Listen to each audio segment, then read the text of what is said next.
what is a poem? You know, what should be a poem? And I gave that up. See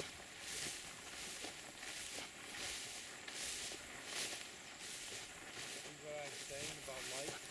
Yeah. How much more laboratory it is than shadow? Yeah. But you couldn't see the light, I don't think. Yeah, I Unless couldn't have found the contrast on my own here. Why don't you blow on that whistle?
good to know sometimes where you're going.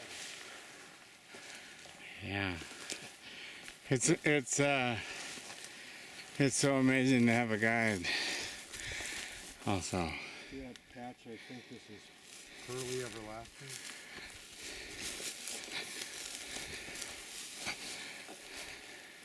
It's not Queen Anne's lace? It might be. Define for me the land trust again. What is it? Yeah. Land trust is, it's now called the Northwest Conservancy, I think. But a land trust is a recognized IRS recognized entity which has the capacity to oversee conservation easements and enforce their provisions. It's a 501c3. And so what they do is you reach a contract or agreement with them, an easement agreement, and you say what can be done, what can't be done, how you'll be notified of violations. It gives a rationale for why you're putting your land in, its conservation values, and how it qualifies. And then you sign it and carry it out over perpetually. How do you define it for your Here? for here? Yeah, for you, for your life. It says essentially that there'll be no further development except on a little patch of ground that's near the county road, if we want to. That essentially you can do timber management, but not clear cutting. And then you can do agriculture of various kinds. But the essential core is that whatever you do, the activity can't really have a major impact on habitat. And that's the overriding purpose is animal habitat. And this is for as long as you agree to this, or is this forever? Well, it is forever. It's perpetual. If you revoke it, then you're going to have severe tax consequences. Okay, so this is something that you've committed to. Oh yeah, it's beyond generations. And then the land trust has the capacity, of course, to bring you to court. So the land trust has its own voice in this. Yeah, it has a shared interest in it. Yeah. In its preservation. Yeah, there was no doubt that this land, that's what it would be. No doubt. Multi-generationally understood. The only hitch, there will be two hitches, if there are hitches. One will be how future shareholders of this land interpret it, and the other will be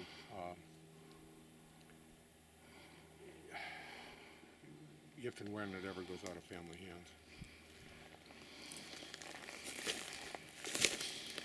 Because you would not be at all surprised at what happens when people see land as Oh God, yeah. it's an amazing thing, and now you have this push to privatize or at least make state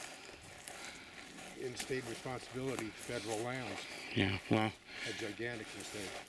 well, we also have the privatization of our military, Oh, that's which is total mistake. and that's as unknown to the American public as anything that we have or haven't talked about.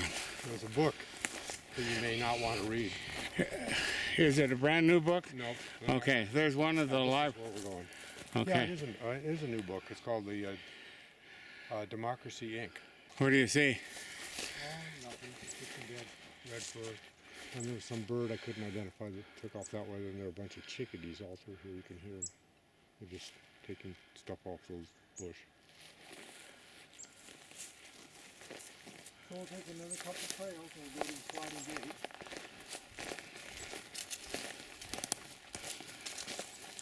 How do you like these trails, Jim?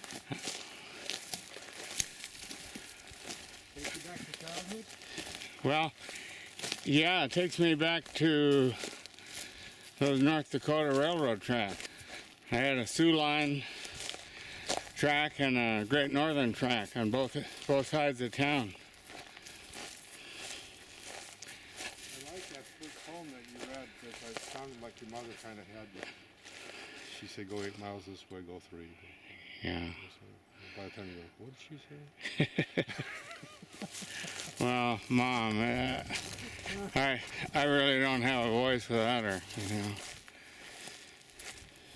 Somewhere up here is where Elvis's ashes are scattered. And then somewhere down there, I put a little memorial up. That's where Gertie's ashes are scattered. We had a ceremony, a native ceremony. And I pulled out her ashes. My God, there were a lot of ashes. He kept going and going and going. And we read a few poems and I left her.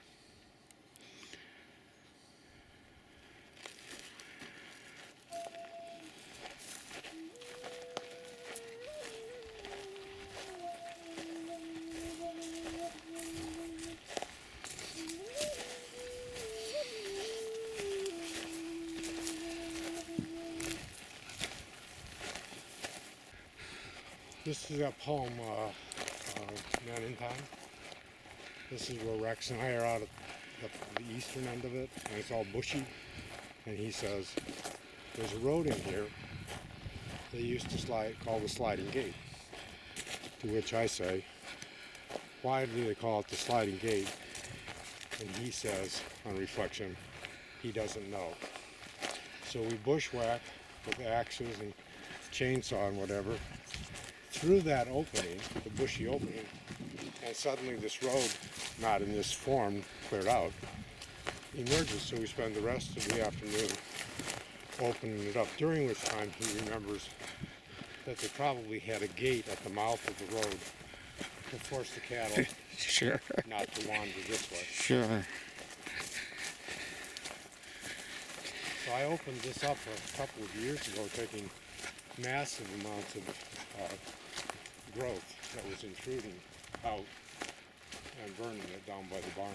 So will you give me a hard copy of that poem? Yeah, I think, or I'll send something to you. Okay.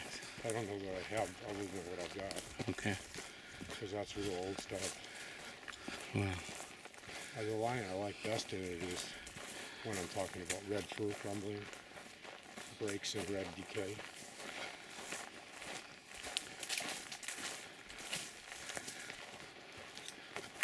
Sliding Gate Road in itself is almost impossible for me to get beyond. It's like an image in a Leonard Cohen song where I hear it, and then the next 15 verses that you sing, I won't hear for another 20 years. Yeah, I know, because you're listening to the only one that got you. Yeah.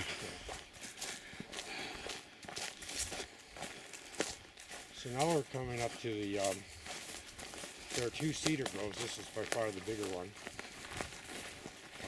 right up here. And there's a seasonal pond that's there. Sliding Gate Road is going to take the last of our battery here. When we run out, we run out. But we have plenty of music here, huh? Yeah. So this is the cedar grove. Right? Oh, God. It's a beautiful place. It is. So one time I saw there was a dead porcupine right up there. So I drug it off the road. I don't know why it had died. And I buried it in a shallow grave. And I put a stone on it. And I came out the next day and it had all been dug up by some animal and hauled off.